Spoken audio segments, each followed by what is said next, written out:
Welcome back to Building and Breaking, where we talk about how brands are built, trust is broken, and what salon owners, hairstylists, and pro beauty brands can learn. I'm your host, Nina Kovner. It's awesome to be back here today with you. And I didn't think I was going to do one of these episodes so soon. But we're actually revisiting a brand that I did an episode on a month or so ago. And that brand is e.l.f. Cosmetics. If you haven't listened to the e.l.f. Cosmetics episode, I recommend pausing this episode, going to listen to that episode, and then coming back because obviously I'm not going to repeat the entire episode. That would be redundant. However, I'm going to try to provide as much context as to why I'm even doing this episode in the first place. So it'll help if you've listened to the first e.l.f. Cosmetics episode. So why am I doing this? Well, e.l.f. has, as I shared on the episode, has experienced explosive growth. And so much of that growth has been about clarity of brand and consistency. And a big part of their brand promises are accessibility and acceptance and listening and being responsive and inclusivity. I don't know if I already said that. Anyways, so the reason I'm doing this kind of this follow-up episode is that I don't know if it was last week. It was last week, the beginning of last week or the week before. They launched online an ad campaign, and e.l.f. has always been known to be, I would say, like cheeky and bold and really challenging the norms in their advertising. There's a lot of humor in it, and a lot of creativity. Yet everything they have done up to this point basically has been aligned with their brand, aligned with their their brand promises, right? That consistency, that accessibility, that inclusivity, that listening, that fun, playful type of a thing. And this particular ad campaign, which the concept of the campaign was legit, it was really kind of doubling down on their market position as a value brand, which I talked about a lot in the e.l.f. episode. And we're talking e.l.f. Cosmetics, not the corporation, the actual cosmetics brand, e.l.f. Cosmetics. And I discussed how low pricing doesn't always equal low value, right? So this ad campaign was doubling down on that position, which was smart.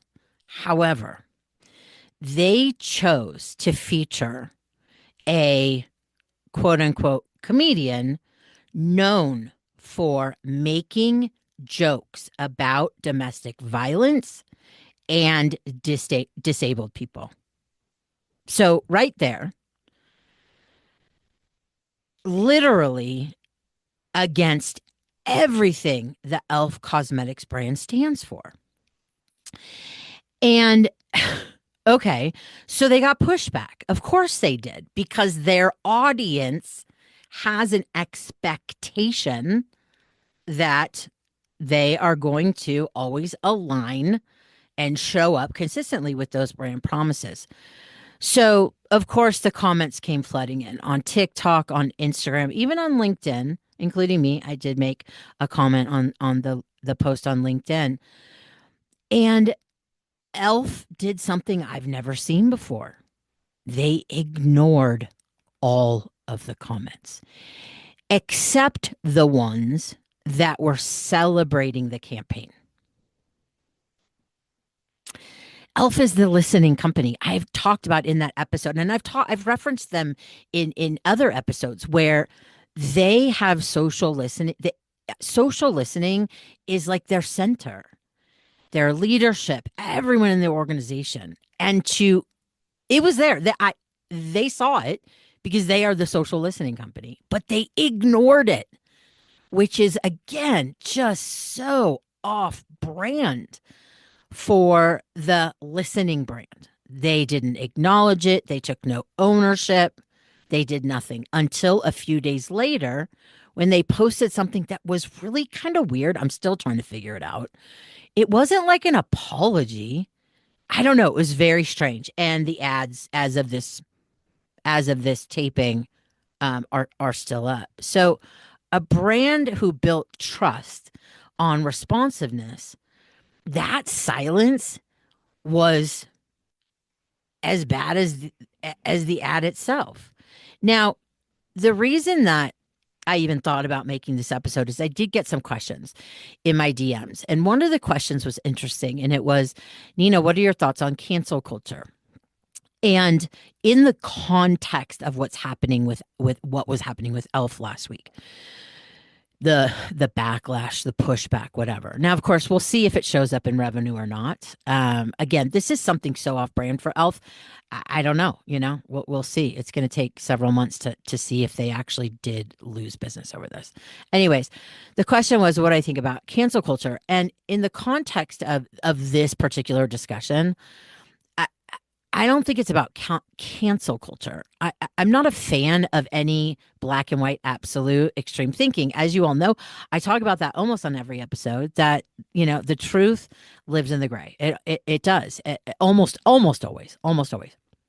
And when I think of cancel culture in the context of just the internet at large, the internet's very forgiving and the algorithms love chaos. So, I don't think this is that. I don't think this is that. This is an audience who is absolutely and utterly shocked by the choices a brand they trust and love made. That's what it is. Now, again, will people stop using the brand? None of us know that yet, right? None of us know that yet. And we've talked about on previous episodes. I referenced Ben and Jerry's. I haven't done a Ben and Jerry's episode, but I did a Target episode, and we were talking about brand promises. And when that is your entire marketing and you abandon it like Target did, that's where the trouble lies. And this is why this is a brand strategy discussion. This is a brand strategy discussion. This isn't a political discussion. This isn't an opinion discussion. This is just pure, fundamental brand strategy. So when I opened up I read the business news in the morning. I don't read the news, but I do read business news every morning because, that's the way my brain works, and I thrive on it. Interestingly enough, this morning, the business a headline in the business news this morning was the Target CEO is stepping down. Now, if you listen to the Target episode, I don't think any of us would be surprised about that. Because the reason there was so much pushback on Target when they abandoned their DEI initiatives is so many of their brand promises were grounded in acceptance, equality, inclusivity, diversity, literally everything about the stores, everything about the communications, everything about the marketing, everything about the advertising. So the target audience was just rattled, as I talked about on that Target episode, was rattled because their decisions went so against their consistent brand promises that they've had forever. Really, since the beginning. And I contrasted that with I think in that episode I was talking about Walmart and why customers at Walmart wouldn't respond the same as the Target customer. And it's because Walmart's brand promises are not inclusivity, acceptance, and equality. They do not market that way. It doesn't mean that they don't believe in that stuff. They could. But if they were to abandon their DEI initiatives, customers would respond differently. So Target fucked up. We talked about that on the Target episode. Their sales have continued to slide because their customers felt abandoned. right? And now the CEO steps down. The new CEO stepping in is an internal hire. I have no idea what's going to happen. Again, kind of like e.l.f. Cosmetics, we don't know, right? I sense that because Target did an internal hire, uh, but I don't know enough because I literally it was just announced today in the news. So I'll probably end up doing a follow up on Target, but it's going to take a minute, right? Because things take time to see what's actually happening. Anyways, back to e.l.f. Cosmetics. So this is why, right? This is why when you are so clear on your brand promises and you consistently execute on those brand promises online and off in every touch point, every experience, every communications, every word choice, all of it. Um, and then you just literally just take a major turn against that. That's why people are so upset at e.l.f. It just is. I mean, I'm shocked, and I'm not being dramatic here. Just again, as a brand strategist, I'm like, what the fuck were they thinking? No, again, another makeup company could have hired that same comedian, and it wouldn't have been an issue. I don't know. I just know that it is against e.l.f.'s entire brand, and we have to remember that consistency builds trust, right? And you can be consistency and fun and creative. e.l.f. has proven that over and over and over again in everything that they do. They are far from boring, yet they are consistent in delivering on their brand promise. So again, our brands aren't mission statements. They're not what's pasted on a wall. They're not. They're what we do every single day. In the context of the brand story framework, brand promises is how do you solve the problems of your people. Brand promises are about the experience. It could be the consultation. It could be how you train your people. It's that the how, right? The how. So they just fuck e.l.f. Cosmetics. I just am still uh surprised that they have not responded in a way that is aligned with how they've shown up for us over and over and over. So look, back to the do I believe in cancel culture? No, I mean, nobody's perfect, right? And of course, each situation has, requires context and nuance, which, as many of us know, is completely lost on the fucking internet. We perfect is unreasonable, right? Perfect is unreasonable. However, consistency is not unreasonable, right? Consistency is not unreasonable. And if we have a brand that promises inclusivity or empathy or accessibility or safety, that's the expectation. Whether you're serving uh, teams or clients or tenants, right?